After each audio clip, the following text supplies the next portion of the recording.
سورہ جڑی یونس چی وہ بھی ہوتی ہے 49 نمبر ہے بڑے کل امت نجل، ہر امت کی ہر قوم کی ایک موت ہے. نہیں یہ نہیں، موت اجل کے معنی موت نہیں، ٹائم مقرر ہے، ٹائم مقرر. وقت مقرر ہے. یہ کی مطلب سمجھاؤ. اس کا مطلب یہ ہے کہ ہر امت کو، ہر شخص کو، ہر گروہ کو اس دنیا میں کام کرنے کی ایک مہلت ملی ہوئی ہے. جی اگر اپنی اس مہلت کے اندر وہ اپنا فریضہ ادا کرے گا، وہ امت، وہ قوم اپنا فریضہ ادا کرے، حقوق ادا کرے، حقوق اللہ ادا کرے، حقوق العباد کو ادا کرے، تو دوسری جگہ پڑھو پھر اس کو، سورہ نوح کے اندر پڑھو. سورہ نوح کے اندر نوح علیہ السلام کی وہ تقریر پڑھو جس میں وہ کہتے ہیں کہ لوگوں اپنی قوم سے کہتے ہیں استغفار کرو، اللہ کی طرف میں جھک جاؤ، وہ تمہیں مہلت دے دے گا. معلوم ہے کہ اجل مسمى آگے بڑھ سکتی ہے. اور حدیث میں نبی کریم صلی اللہ علیہ وسلم نے فرمایا کہ دعا قضا کو ٹالتی، صدقہ بلا کو ٹالتا ہے. سنا ہے نا آپ نے؟ تو اس کا یہی مطلب ہے کہ اگر آپ اچھے کام کریں گے، نیک کام کریں گے، بچ کے رہیں گے، جس طرح میں نے پہلے کہہ دیا، تو وہ کیا ہے بچ کے رہنا؟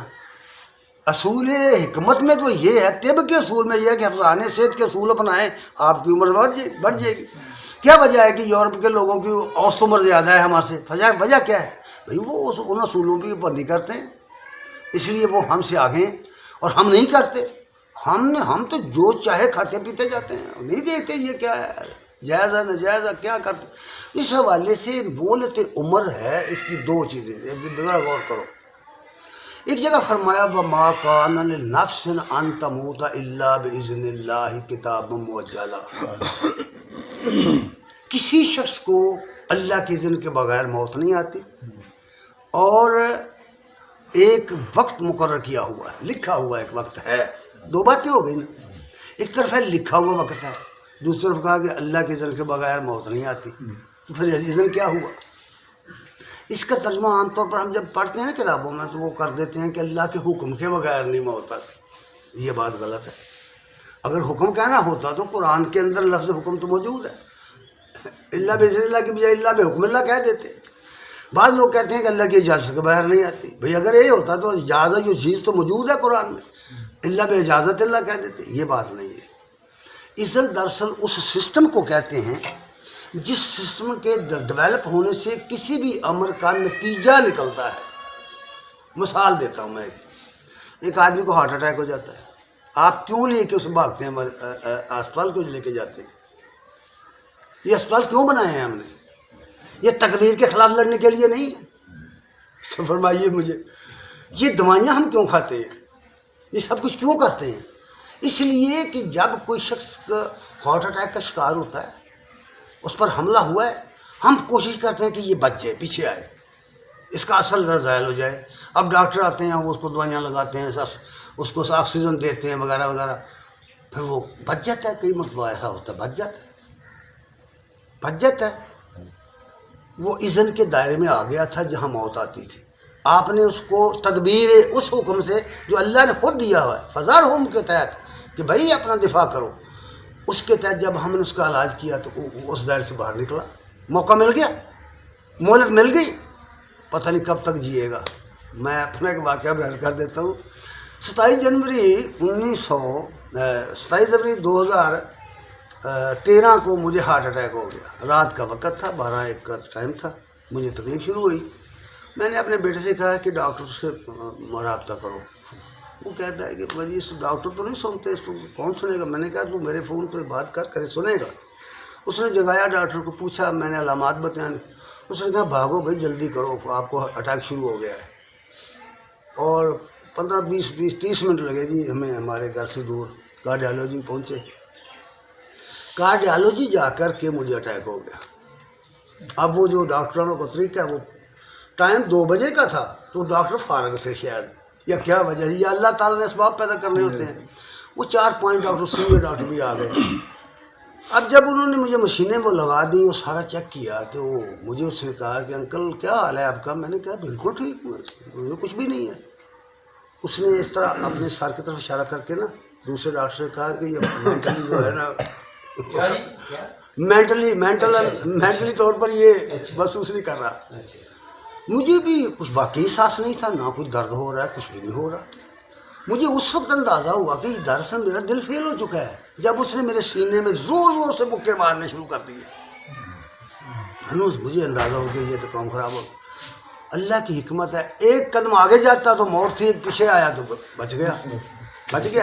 اچھا جی، اس کے بعد میری انجیوگرافی ہوئی، انجیوپلاسٹی ہو گئی. وہ ڈاکٹر صاحب مجھے کہنے لگے، میرے ایک دوست تھے ڈاکٹر صاحب، وہ کہتے ہیں کہ زیادہ سے زیادہ یہ جو آپ کو اسٹنٹ ڈالا گیا ہے نا، یہ 2018 تک چلے گا.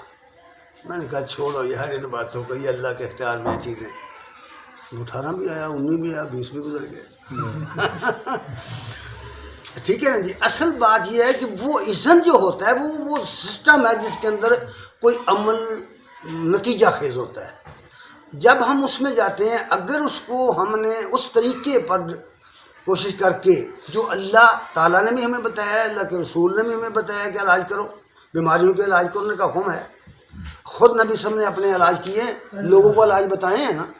کیوں؟ اس لیے کہ ایسا ہو سکتا ہے. دوسری بات یہ کہ استغفار کرو، اپنے رب کی طرف رجوع کرو.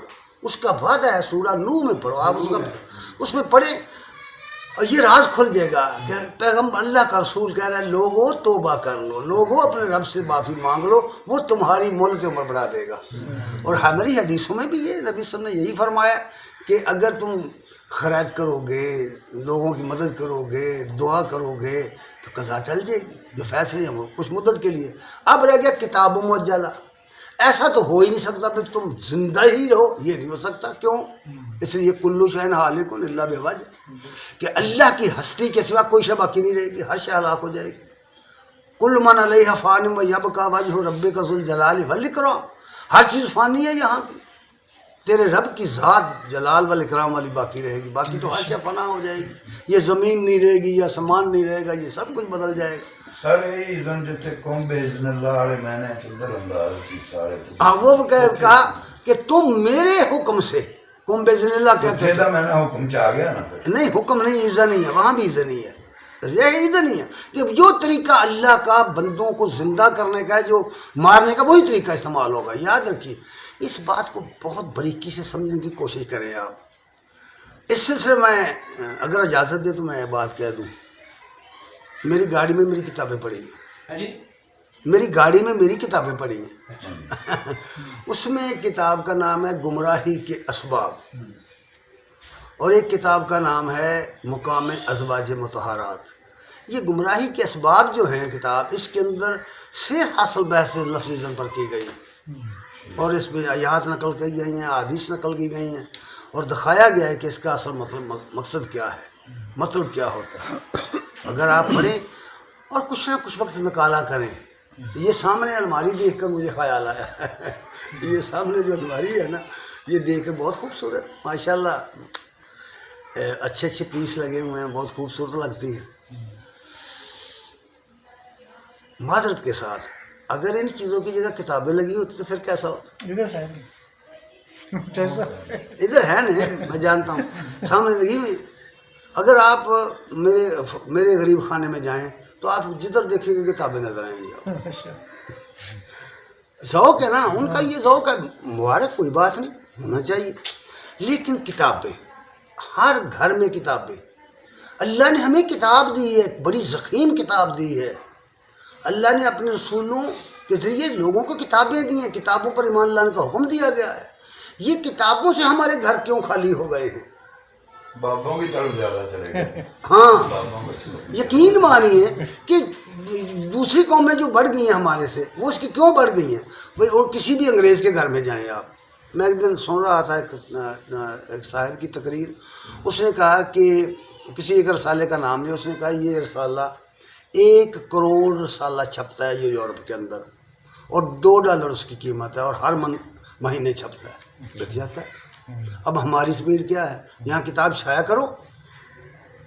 فیصل آباد میں ایک حکیم منصور صاحب ہیں، ایک دفعہ میں ان کے پاس گیا، وہ اچھے ہیں میرے دوست ہیں ابھی. تو مجھے کہتے ہیں کیا کر رہے ہو؟ میں نے کہا کہ حکیم صاحب بس اب وہ تو کوئی کام رہ نہیں گیا، کام کوئی ہوتا ہی نہیں، بس بیٹھا رہتا ہوں، پڑھتا رہتا ہوں اور لکھتا رہتا ہوں. کیا لکھتے ہو؟ میں نے بتایا. کہنے لگے چھوڑ یار، وقت ضائع نہ کرو. میں نے کہا جی کیوں؟ کہنے لگے میں نے القانون کتاب کا ترجمہ کیا تھا، سینا کتاب ہے القانون. 1000 چھپی تھی 10 سال میں بکی. اب بتاؤ کیا. خیر میں نے انہیں کہا کہ نہیں حکیم صاحب وہ کتاب کسی کے پڑھنے کی نہیں ہے. اس کو تو کوئی ڈاکٹر پڑھے, کوئی حکیم پڑھے, کوئی پڑھا لکھا سائنسدان پڑھے. جو میں لکھتا ہوں وہ تو عوام کے لیے ہے, وہ عوام خرید لیں گے. اور واقعی سمجھ آئی کہ یہ کتابیں چھپتی ہیں کوئی کاغذ.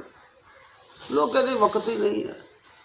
اچھا بھی موبائل چلانے کے لیے سارا دن ہے, ساری رات ہے, ٹی وی کے لیے ساری رات ہے, ڈراموں کے لیے ساری رات ہے, ناول پڑھنے کے لیے ساری رات, اخبارات پڑھنے کے لیے سارا دن ہے.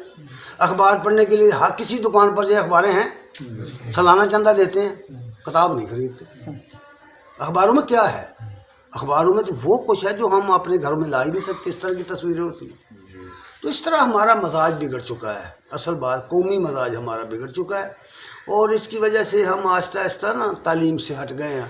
اور دوسری قومیں اس لیے ہم سے آگے بڑھ گئی ہیں کہ جو ہمارا کام تھا نا اسلام کے, ہم نے جو پیمان توڑے وہ لے جا کر سب اہل مغرب نے جوڑے. ایمان نہیں لائے, دنیا بنانے کے لیے اس پر عمل کر رہے ہیں اور وہ کامیاب ہیں. تو اصل بات یہ ہے, اللہ تعالیٰ یہ ہے. پچھلے دن جی خبر سی اخبار دے وچ شہزادہ چارلس نے برطانیہ میں کہڑا شہر سے